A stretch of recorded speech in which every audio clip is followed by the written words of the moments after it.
Ang mga aralin na nasa video na ito ay una, talasalitaan. Ikalawa, basahin natin at unawain ang baliktanaw sa kasaysayan ng Tanka sa Pilipinas. Ikatlo, timeline ng kasaysayan ng Tanka sa Pilipinas.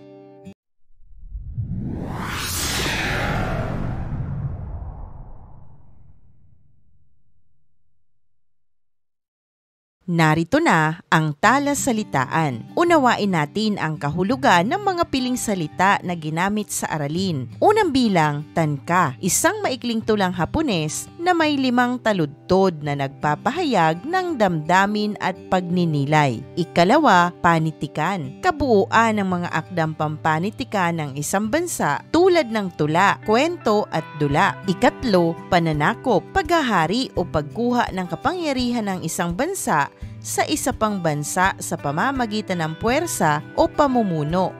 Ikaapat, impluwensya, kapangyarihang makaapekto o makaimpluwensya sa pag-iisip, kilos o kultura ng iba. Ikalima, kalikasan, ang kapaligirang likas na nilikha ng Diyos, madalas na paksa ng mga tanka. Ikaanim, makata, isang taong sumusulat ng tula, may masining na damdamin at imahinasyon. Ikapito, pagninilay, malalim na pag-iisip o pagmumuni hinggil sa karanasan o damdamin. Ikawalo, tanaga, katutubong tulang Pilipino na binubuo ng 4 na taludtod na may sukat at tugma. Ikasyam, kurikulum, itinakdang programang pang-edukasyon na sinusunod ng mga paaralan. Ikasampu, pahayagan, publikasyon, babasahing inilathala upang ipalaganap ang impormasyon o akdang pampanitikan. Ikalabing-isa, pag-asa, damdamin ng paniniwala na may mabuting mangyayari, karaniwang tema sa mga tanka. Ikalabindalawa, kultura, kabuuan ng mga paniniwala, gawi, sining at tradisyong taglay ng isang lipunan. Ikalabintatlo, pagsasanay, prosesong ginagawa upang matutunan o mapahusay ang isang kasanayan, gaya ng pagsulat ng tula. Ikalabing-apat, pagbangon, pagpapatuloy o pag-ahon mula sa pagkatalo o sakuna, tumutukoy sa panahon pagkatapos ng digmaan. Ikalabinlima, makabago, tumutukoy sa bagong panahon o modernong estilo ng paglikha at pag-iisip. Dumako na tayo sa ikalawang bahagi ng ating aralin. Basahin natin at unawain ang baliktanaw sa kasaysayan ng tanka sa Pilipinas. Ang tanka ay isang sinaunang anyo ng tula mula sa Japan na nangangahulugang maikling awit. Binubuo ito ng 5 taludtod o 5 linya na may pantig na 5-7-5-7-7. Umusbong ito noong ika-7 siglo o Nara period bilang bahagi ng tinatawag na waka, mga tula ng mga maharlika at makata sa korte ng emperador. Layunin itong ipahayag ang damdamin, pagmumuni, kalikasan at pag-ibig sa payak ngunit masining na paraan. Sa paglipas ng panahon, ang tanka ay naging sentro ng panitikan ng Japan, lalo na noong panahon ng Heian period.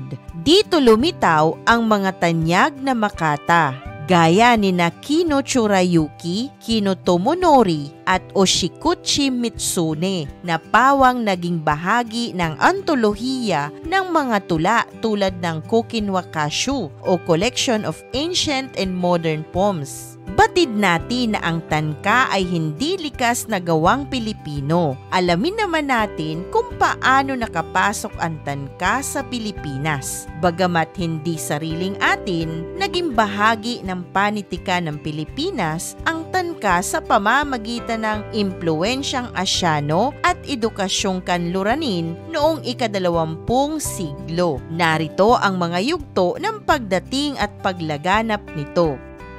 Ang panahon ng mga Hapones sa Pilipinas ay taong 1942 hanggang taong 1945. Sa panahon ng pananakop ng mga Hapones sa Pilipinas, kanilang isinulong ang tinatawag na panitikang makabayan at Asyano. Hinikayat ng mga Hapones ang mga Pilipino na umalis sa impluwensya ng kanluran at yakapin ang kulturang Asyano, partikular na ang sining at panitika ng Japan. Sa mga panahong ito, ipinakilala sa mga Pilipino ang mga anyong tula ng Japan gaya ng haiku at tanka sa mga paaralan at publikasyon. Ang mga Pilipinong Makata ay nagsimulang sumulat ng mga tanka sa wikang Tagalog na madalas ay may temang pag-asa, pag-ibig, kalikasan at kapayapaan. Nang matapos ang pananakop, nagpatuloy ang impluwensya ng tanka sa mga pampaaralang aklat at mga antolohiyang pampanitikan. Ang tanka ay ginamit bilang pagsasanay sa malikhaing pagsulat at pagpapahayag ng damdamin sa maikling tula. Maraming Makatang Pilipino ang nanghiram sa porma ng tanka, ngunit binigyan ito ng lokal na kulay gamit ang mga karanasan sa buhay, pag-ibig, kalikasan at kabayanihan ng mga Pilipino. Ang bawat akdang naisulat noong unang panahon ay naging bahagi ng panitika ng Pilipino. Ngunit ano nga ba ang kahalagahan ng tanka sa panitikang Pilipino? Una, naging tulay ng kulturang Asyano at Pilipino. Pinayaman nito ang panitika ng bansa sa pamamagitan ng impluwensya ng Japan. Ikalawa, nagbigay daan sa malikhaing pagsulat. Dahil sa malikhaing porma nito, nakapagpapalalim ito sa kakayahan ng mga mag-aaral at manunulat sa masining na pagpapahayag. Ikatlo, nagpapaigting sa damdamin at pagmumuni. Tulad ng mga katutubong awit at bugtong, ang tanka ay nagpapakita ng pagninilay sa buhay at kalikasan. Ikaapat, bahagi ng edukasyong panitikan. Hanggang ngayon, ito ay itinuturo sa mga paaralan bilang halimbawa ng Asyanong panitikan na inangkop ng mga Pilipino. Para sa mas malinaw at lubos na maunawaan mo ang pagsapit ng tanka sa Pilipinas, narito ang timeline. Tingnan at suriin ang mga susunod na slide sa iyong screen. Muli nating balikan bago ang pananakop ng mga Hapon taong 1941. Pagpapakilala ng tanka at haiku sa Pilipinas. Sa ilalim ng Imperial Japanese Army, sinikap ng mga Hapones na isulong ang Greater East Asia Co-Prosperity Sphere, isang kilusan na layong palaganapin ang kulturang Asyano sa mga paaralan at publikasyon. Ipinakilala ang mga tula ng Japan gaya ng tanka at haiku bilang bahagi ng kurikulum. Ang pagpapakilala ng tanka sa Pilipinas ay pinakalayuning itaguyod ang pagpapahalagang Asyano at itaboy ang impluwensyang kanluranin. Katulad ng mga nalalaman na nating katangian ng tanka, itinuturo ang 5 taludtod, 31 pantig na may sukat na 57577, mga temang pag-ibig, kalikasan at pagninilay. Maraming Pilipinong Makata sa panahong ito ang sumubok sumulat ng mga tanka sa wikang Tagalog. Pagkatapos ng masalimuot na digmaan, dumating ang panahon ng pagbangon taong 1946 hanggang taong 1960. Ipinagpapatuloy ang impluwensya ng tanka sa edukasyon. Sa pagbabalik ng kalayaan ng Pilipinas, nanatili ang tanka bilang bahagi ng araling panitikan. Ang mga Makata ay nanghiram ng anyo ng tanka, ngunit binigyan ito ng lokal na tema gaya ng pag-ibig sa bayan, paghahangad ng kapayapaan, mga karanasan ng mga Pilipino sa digmaan.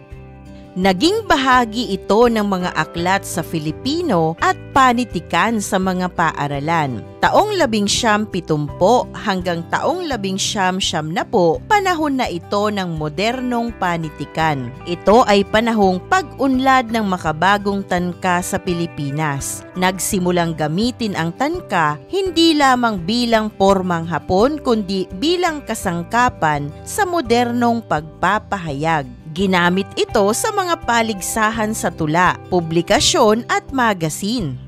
Lumitaw ang mga makatang Pilipino na gumagamit ng pormang tanka upang ilarawan ang mga sumusunod. Una, kahirapan. Ikalawa, pag-ibig sa bansa. At ikatlo, kalikasan at buhay sa probinsya. Nagsilbing tulay sa pagitan ng tradisyonal at modernong anyo ng panulaan ang tanka.